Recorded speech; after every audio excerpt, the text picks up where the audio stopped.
इल्म सर्फ का सीखना क्यों ज़रूरी है? इल्म सर्फ का सीखना इसलिए ज़रूरी है ताकि अरबी के कलमात को सही माना में दुरुस्तगी के साथ उसे समझा जा सके और समझ करके उसे बोला जा सके और उसे तहरीर में भी लाया जा सके। इसलिए इल्म सर्फ का सीखना ज़रूरी है। आइए इस दर्स में हम शुरुआत करते हैं इल्म सर्फ की, कि जिस तरीके से हिंदी एक अलग भाषा है, इंग्लिश अलग भाषा है, इसी तरीके से अरबी भी एक भाषा है, एक लैंग्वेज है। उसे सीखने के लिए भी हमें ग्रामर का सहारा लेना पड़ेगा और उसी ग्रामर में से एक फ़न होता है जिसे इल्म सर्फ कहा जाता है, उसको आज हम जानने की कोशिश करेंगे। शुरुआत होती है लफ्ज़ से। लफ्ज़ किसे कहते हैं? जिसे इंसान बोले, जिसे वो तलफ़्फ़ुज़ कर सके अपनी ज़बान से, उसे लफ्ज़ कहा जाता है। इंसान की कैद इसलिए लगाई क्योंकि जो जानवर बोलते हैं और उनकी जो आवाज़ें होती हैं उन्हें लफ्ज़ नहीं कहा जाता, बल्कि वो सिर्फ अस्वात होती हैं, सौत यानी आवाज़ होती है सिर्फ, उन्हें अल्फाज नहीं कहा जा सकता। अल्फाज वही होंगे जिसे इंसान बोलेगा। अब लफ्ज़ की दो किस्में निकल करके आती हैं, और एक मोहम्मद। मौजू कहते हैं उस लफ्ज़ को जिसका कोई माना होता है, जैसे कि जैद। जैद इंसान के अफराद में से एक फ़र्द है, लिहाजा उसका एक माना है जो ज़ाते जैद पर दलालत करता है। इसी का अगर हम उल्टा कर देते हैं दैस, तो इसका कोई माना नहीं होता, लिहाजा ये मोहम्मद होगा। उर्दू में भी हम इसको समझ सकते हैं।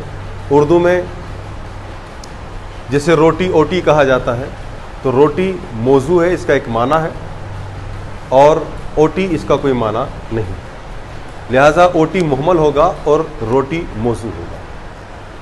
अब उसी मौजू की दो किस्में हैं, यानी वो बामाना लफ्ज़ जो एक होगा और उसका कोई माना हो, उसे मुफरद कहते हैं, और एक वो लफ्ज़ जो एक से ज़्यादा हो और उसका कोई माना हो, उसे मुरक्कब कहते हैं।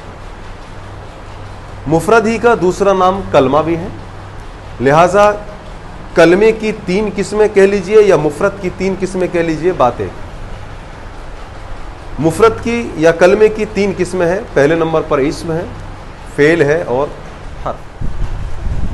इस्म का कोई माना होता है और वो ज़मानों में से किसी ज़माने से मिला हुआ नहीं होता है, क्योंकि ज़माने तीन हैं, एक माजी, एक हाल और एक मुस्तकबिल।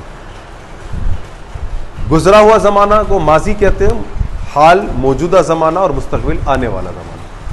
इन तीनों ज़मानों में से किसी ज़माने का माना, कोई ज़माना उस इस्म के अंदर नहीं पाया जाता।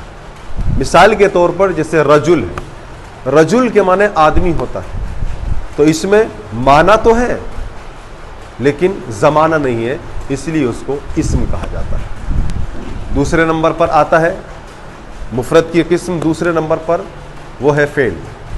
फेल उस मुफरद को कहते हैं जो एक लफ्ज़ हो और उसका कोई माना हो, और वो माना भी ऐसा हो जो किसी ज़माने के साथ पाया जाए।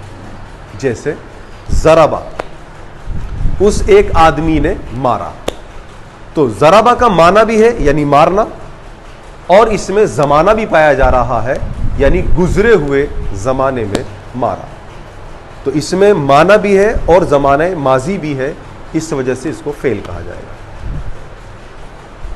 अब यज़रिबु, ये मुज़ारे है, इसमें हाल और मुस्तकबिल दोनों का माना पाया जाता है। इसका माना होगा वो मारता है या मारेगा, तो मारता है हाल और मारेगा मुस्तकबिल। ये लफ्ज़ यज़रिबु से हमें समझ में आता है। तो इसमें माना भी है और हाल और इस्तिकबाल दोनों का ज़माना है, इसलिए ये फेल कहलाएगा। अब रहा तीसरे नंबर पर हर्फ। हर्फ किसे कहते हैं? हर्फ का अपना कोई माना नहीं होता, बल्कि वो इस्म और फेल से मिलकर के अपने माना देता है। जैसे मिन के माने से और इला माने तक। अगर कोई खाली मिन बोले से, तो इस से कुछ समझ में नहीं आ रहा है। और कोई तक तक तक बोले, इला माने तक, तो अगर तक बोल रहा है तो ये भी कुछ समझ में नहीं आ रहा। ये तक तब समझ में आएगा जब ये जुमले में सेट होगा। से मिन का माना से तब समझ में आएगा वाज़ेह तौर पर जब ये किसी सेंटेंस में शामिल होगा। मिसाल समझे, सिरतु मिनल बसरती इलल कूफा, मैंने सैर की बसरे से कूफे तक। तो इसमें बसरा के ऊपर लगा मिन, मिनल बसरा, एक जगह का नाम है बसरा। बसरे से, अब इस वाले से का मतलब समझ में आता है कि यहां शुरुआत हो रही है सफर की, ये मिन बता रहा, और इंतहा कहां होगी वो इला बताएगा, इलल कूफा, कूफे तक। अब ये तीन किस्में हमने मुफरद की समझी, एक इस्म, एक फेल और एक हर्फ। इंशाअल्लाह तबारक व तआला इसके बारे में मजीद गुफ्तगू और आगे भी बयान करेंगे।